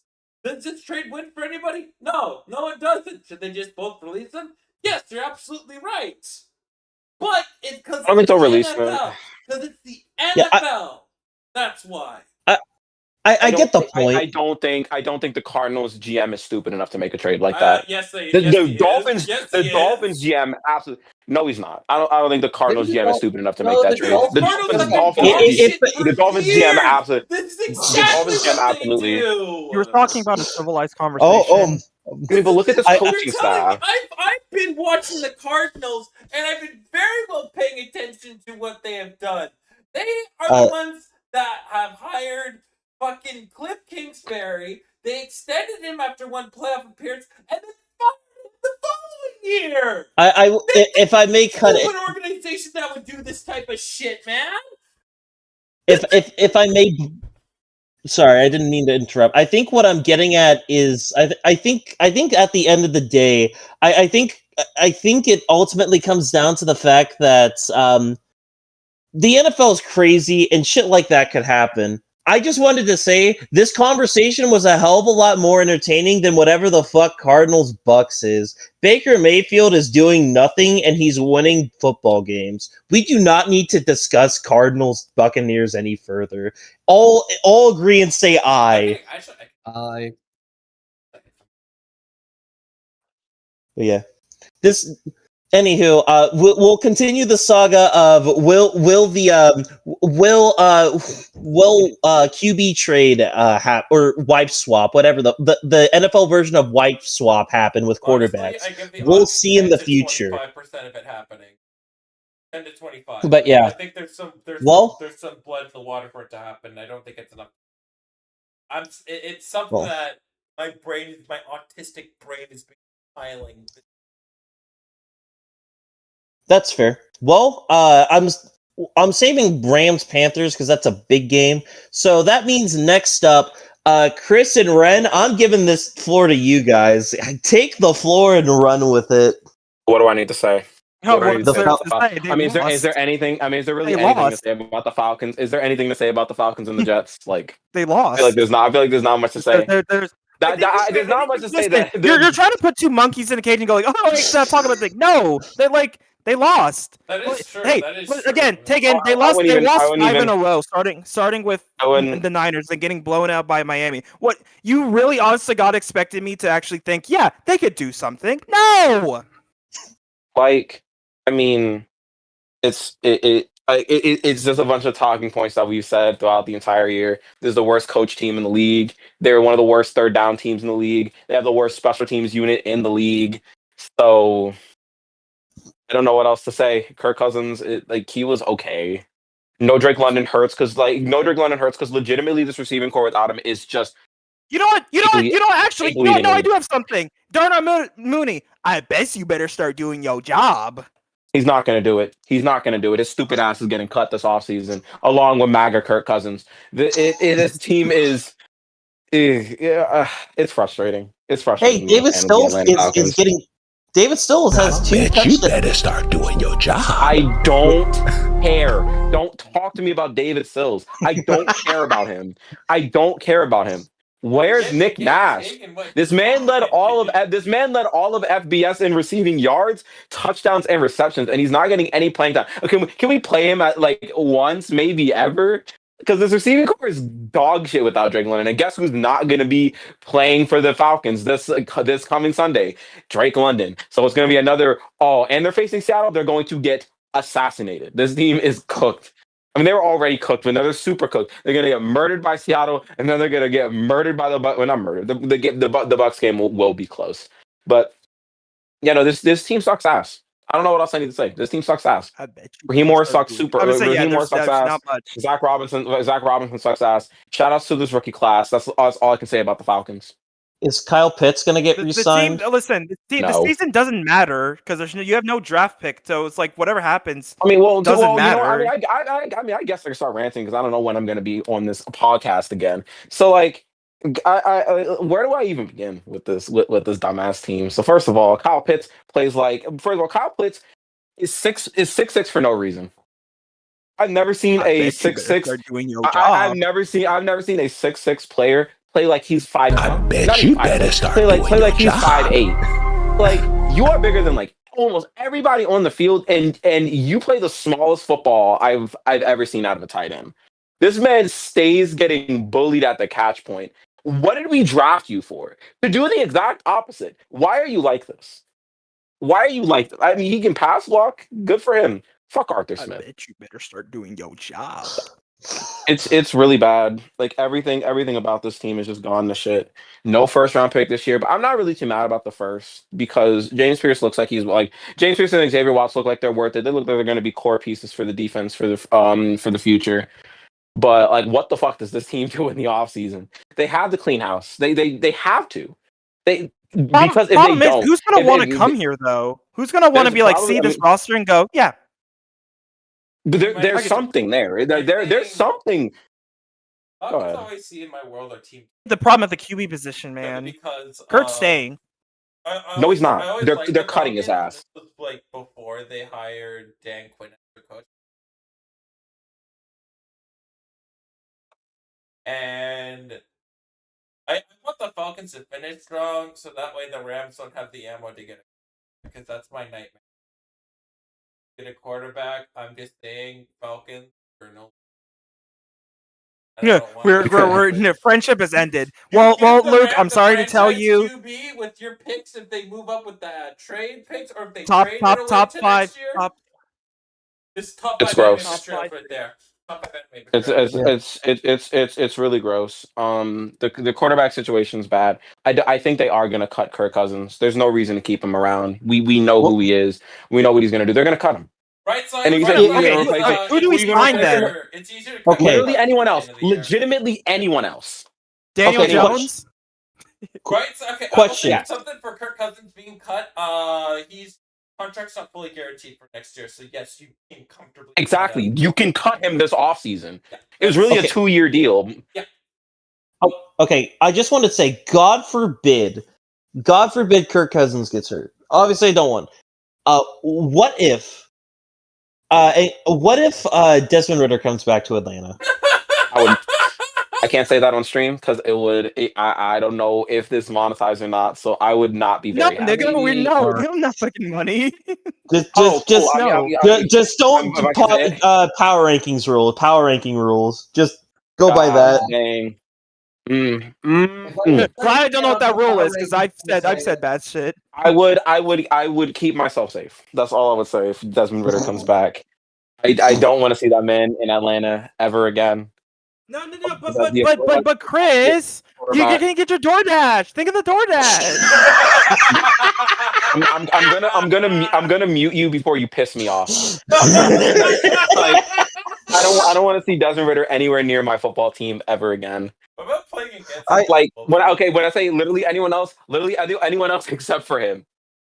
No. Listen, that man is getting passed around like a whore, man. That nigga is getting passed around like he's just on everyone's. The Vikings signed them. The Vikings aren't even starting him. He's the third string. I'm pretty sure. Listen. Hey man.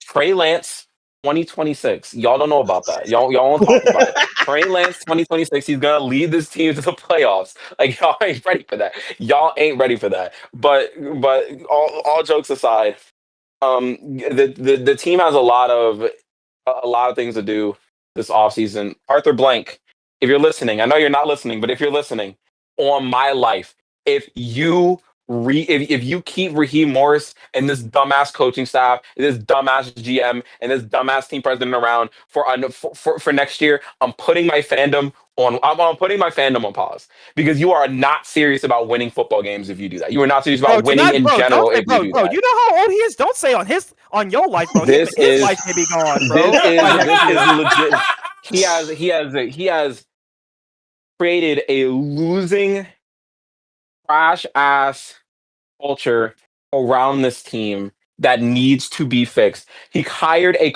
career loser head coach to be his head coach.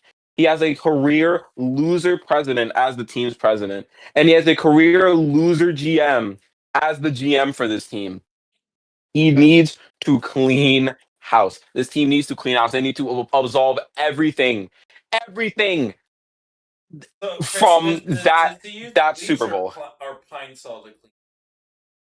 Kind of bleach. Nuclear waste. They need to. They need to. They need to. Hey! They need Again, to you know what? Chernobyl. Actually, They need to I just realized now Chernobyl the I Falcons. can finally bring this chat. There is if the Falcons don't win, here's the thing. There's a chance that the Falcons and the Bulldogs can have the same record in Mercedes-Benz this season. Just let that sink in. Let that sink in. There's a chance they will both have 2 wins in Mercedes-Benz if the Bulldogs win tomorrow. They need to completely Chernobyl this team. The Falcons are an embarrassment to society. They just do stupid things after stupid things. Everyone with a brain knew that the Michael Penix pick was extremely stupid because why are you signing Kirk Cousins and then trade up to drafting? No. Okay, so no. They had that pick. What makes it worse is you sign Kirk Cousins to a massive deal coming off of a torn Achilles, knowing that his movement in the pocket will be cooked. And then you sign. I just don't like that they drafted a guy who already had an injury, who was injury prone to begin with. And then you draft a guy who has 4 major leg injuries. No, 3 major leg injuries. Again, no wonder that years. nigga's so scary to step up in the pocket and run. Because I think if they, this team is foolish. I think if that's why Penix won't run for first downs, because if they make any contact with his knee, his knee's gonna literally implode in on itself. They are not a serious the Falcons. Oh man, it's gonna be bad, man. They are not a serious franchise. I think they can be better. I think with the 3rd place schedule, they might be better next year. But I need to see what they do with this coaching staff. Number one, they just need a completely new coaching staff because Raheem Morris is a loser. Chris, man, are you ready? Loser. Listen, Kirk Cousins. We're running it back. We're just run it back, baby. I'm already ready. They're gonna run it back, baby. Hey, you know what? If they run it back, I'm switching to it. I'm going to be a Commanders fan because Jane Daniels is on that team. I will not be a Falcons fan for that season. Here's the thing. Give it a week. Mid-season. They're not firing him mid-season. Give it a week. A week after the final game of the season, if they don't make any moves, they are keeping him. Just give it at least 1 or 2 weeks after the week 18, because they fired Arthur Smith the day after they lost last. It wasn't even the day after. It was 12 a.m. Yeah. So if a week happens and they don't fire Raheem or anyone, they're keeping him. And if they then give it until the draft, if they don't find a quarterback, they're keeping Kirk Cousins. I'm telling you right now. Listen, in that week. What's up? My opinion as to why the Falcons drafted Michael Penix Jr. After signing Cousins to a contract is they have seen the Green Bay Packers, and knowing that those fucking idiots gave up Brett Favre, they went, yeah, we can make this work. No, but also drafted an injury prone and an old nigga. That nigga's 24. He's old in NFL in rookie terms, bro. If you're not like if you're like past a couple of age of drinking, bro, you're already on status. Like he like And, Mike Penn. like, but you when you're no, see, it's not like that. It's not just that. It's you draft Michael Penix for him to start for your team 25. Yeah, this immediately. is up. No, He's for you up to no in for you, rookie standards. it's for you to start for your team immediately. He was supposed to be this team's immediate starter. Harry Fontenot, I want to smack that bald dumb nigga's head. I want to smack his head so hard for doing that. You had a Roma Dunze right there. That would have solved our receiver problems. Imagine Drake London and Roma Dunze side by side. That is the best receiver And tandem Kirk in the Cousins was the league. I don't QB. care what anyone says. I don't care. He's the best receiving tandem in the league.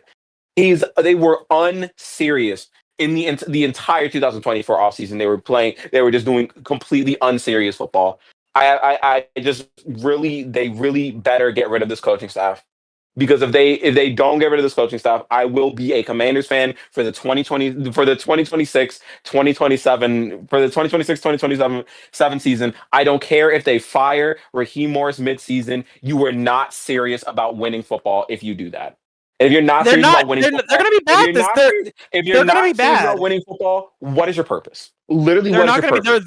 purpose? Listen. These are some times. These are gonna be some dark times coming up. I don't That's think all. it can get as dark. I don't think it can get as dark as 2020. 2020 Oh was yeah, extremely no. dark. Nothing can get as dark as 2020 2020. 2020 Yeah, was no. extremely dark. This, to be fair, this year is also very dark. This is No, like 20. no. This You is know, like no, because 2020. 2020 was dark because of the season going on. This is our dark, and the season hasn't started yet. Like after like it's next season is bleak. That's the word. It's very bleak coming up. But I think there's a little bit of hope. I feel like there's a little Hope bit of for hope what coming in the next though? season. But Like again, I mean, again, it's not like they got rid of their entire draft class next year. They just don't have a that first. is They can true. still. I'm saying they still have free agency. They still have But a with what money drafted. though? They still We're have still a tied up with drafted. Kurt for most of the money. Literally cut. I don't understand why you keep saying Kirk Cousins. Cut his stupid ass. That's all you have to do. You cut him. You get like at least $30 million on the book. It's that simple. Yeah, Not to. I like that we're kind of. Let's move on. Let's move on. Listen, we Yeah. don't need to talk about this. We don't need. That's on me. I should have hopped in and stopped this before it got a little too much. That was you. We That's don't- what we you don't That's need to- on me. That's on me. We don't need to talk about this dumbass 4-8 team anymore. Let's move Yeah. on to the next game. Okay. Shout out to the Jets. Shout out to Tyrod Taylor. Rams Panthers. Fantastic game for the Panthers. You know, Pat, the Panthers Stafford. may win the division. I'm saying Cap. it. I'm saying it. I say there's a chance. Cap. I'm dead ass saying But, like, there's a chance. There's a chance. I need to see real Cap. consistency from Bryce Young, and what better perfect time to show the consistency than this month, the month of December.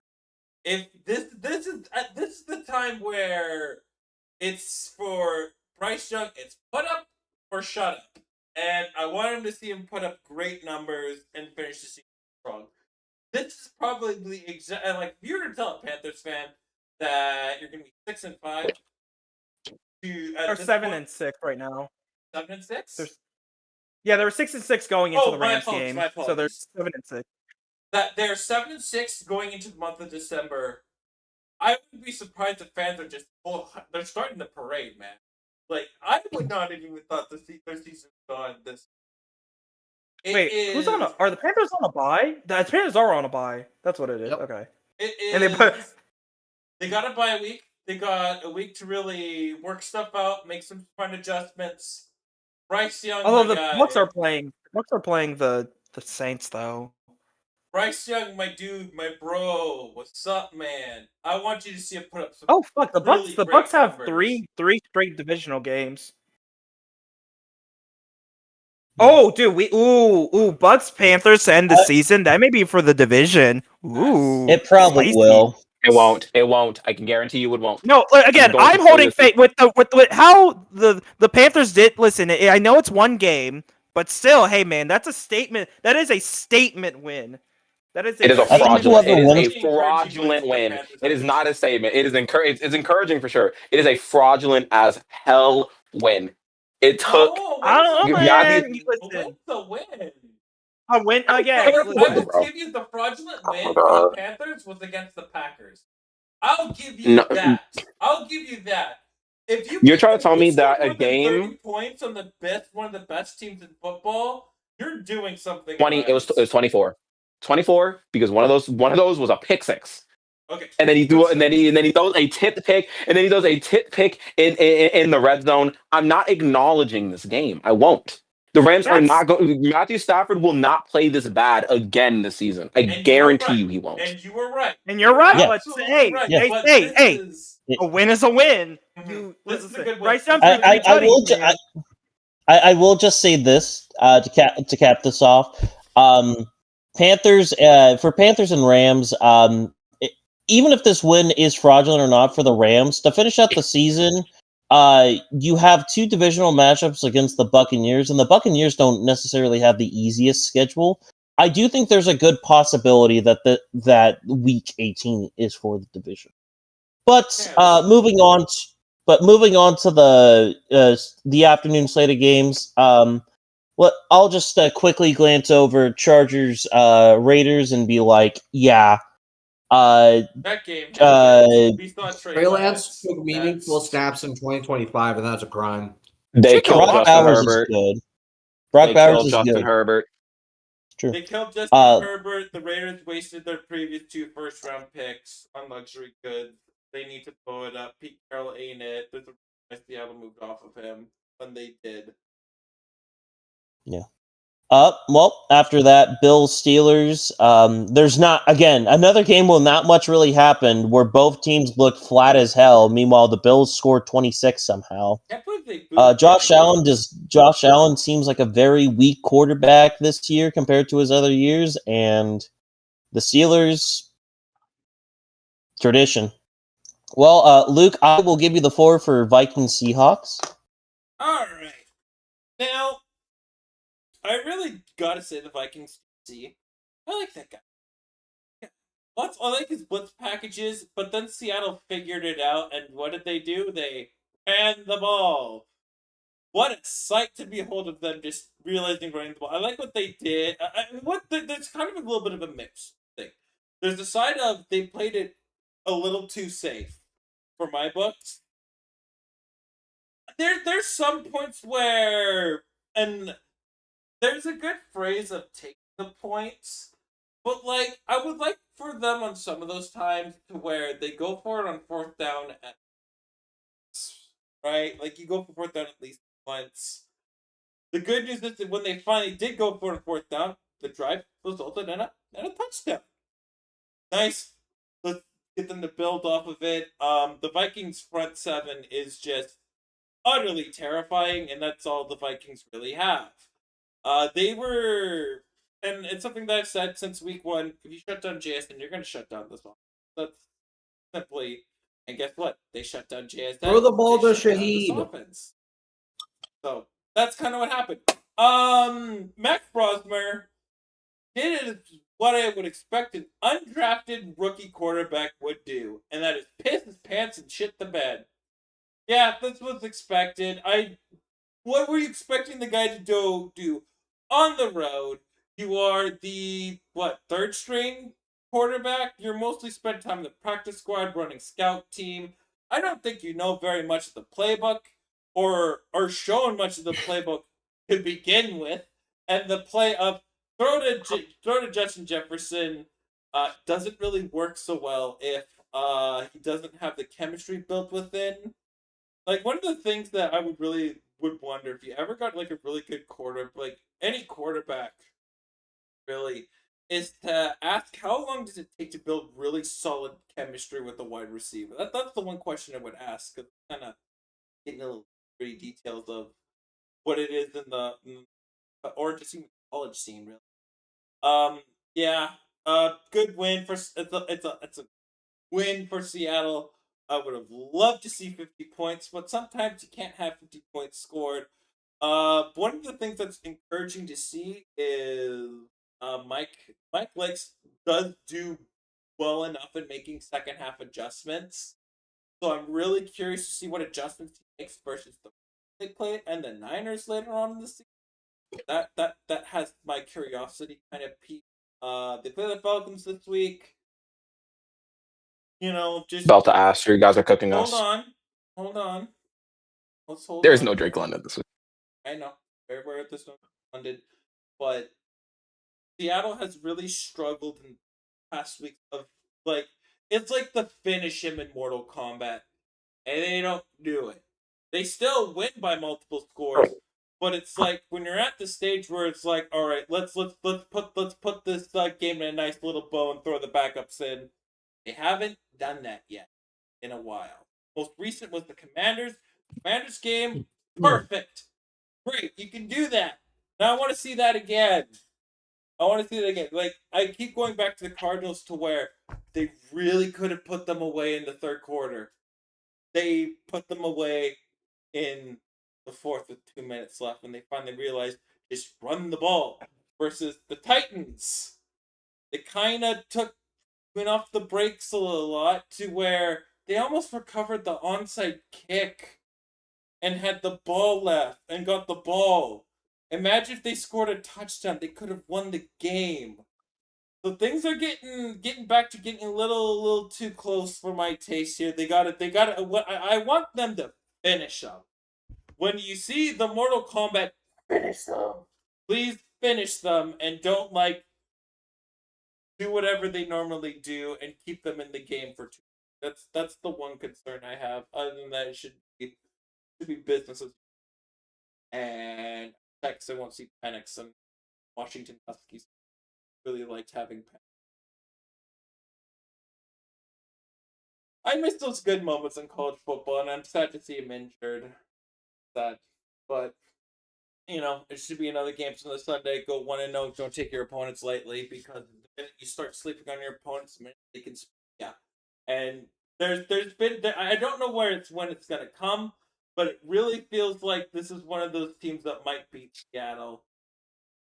Is it gonna happen? Probably not. Would it surprise me? No. It feels like they've been kind of coasting. So, see what happens. Want to know? Don't take your opponents lightly. Yeah. Well, other than that, Sunday Night Football was Broncos Commanders, a very exciting game for the fourth quarter and overtime. It was a very boring first through third, but we did our best to make the game very fun, and we won't get into details onto what we did, but that game was probably the most fun game that we watched. And that's all I will say. Marcus Mariota did pretty good for what he's done. Yeah. Bo Nix was whatever. Again, he led a game-winning drive. Go figure. I don't But believe in the Broncos. This is one they should have blown the. This team is This team is so unbelievably fraudulent. It's not even funny.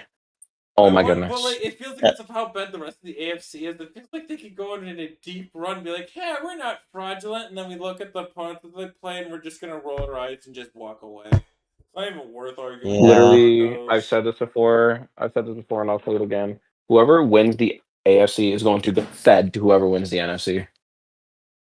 Yeah. What it is. How else is the Bears? I think that game will be close, but the Bears aren't going to make it that far. What am I saying? Yeah. I don't We'll know. see. There's see. lots of football left to be played, so I will always say the positive thing.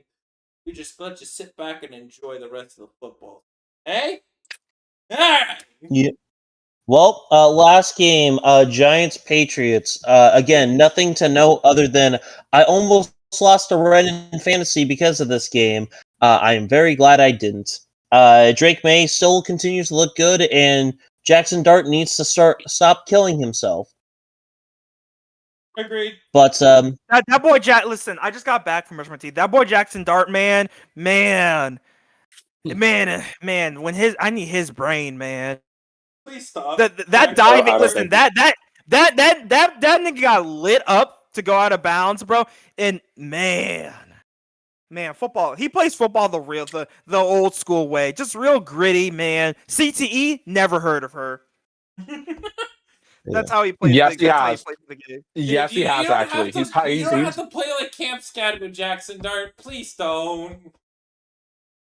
Play like Fucked up white Cam boys. Newton, not Cam Scattaboo. Make like Cam hundreds of Newton was doing the same millions of damn thing. dollars, Dart. Don't make tens of millions. Make hundreds of millions. Don't be the Buckingham that is Cam Scattaboo. I know. I miss him too. You don't have to be Cam Scattaboo. I know I miss him. I know you miss them. I know she misses them. I know they miss them. You're Squidward, I'm Squidward. Are there any other Squidwards we're missing? Yes, like Scattaboo. not binary Smiths watching Cam Scattaboo. Everybody in the political spectrum misses Cam Scattaboo. Like, The kids like still I really miss want get to well see. soon, You Captain. don't have to be Cam Scattaboo. I want you to be Jackson Dart, not Cam Scattaboo. Anyway, Crazy how he's taking inspiration from a guy that was drafted this year. But yeah. I don't think we got anything else for tonight. We would recap, go over some of the games, but it is getting kind of late. But yeah. in summary, Thank the you. Kraken's playoff hopes are slipping in their fingertips, and it's just them. Shit. And Meanwhile, the Toronto Caps Nation, we are up. Toronto's slowly bringing me back. Just win 7 more games in a row, and I'll say you're back. Need 7 more wins in a row. That's right. I'm setting the bar high. As for the Canucks, I had something for it, but then the paper broke. Womp and womp. then I tore my ACL just thinking about them. Ah, jeez. Ah, fuck. Stop it. Nasty little bastard. Yeah. But, Caps Nation, we're up. Yeah, Caps are good. Bedard's amazing, and yeah. That's all I got. I'm just looking forward to the Olympics, man. I can't wait. That's gonna be some good hockey, man. Ooh, I just miss that Russia's not in it. That's my only gripe. But can't wait.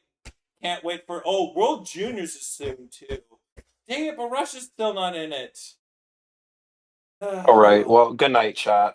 Good night. Good night, stream. Good night. Good night. Moon. Don't forget to brush your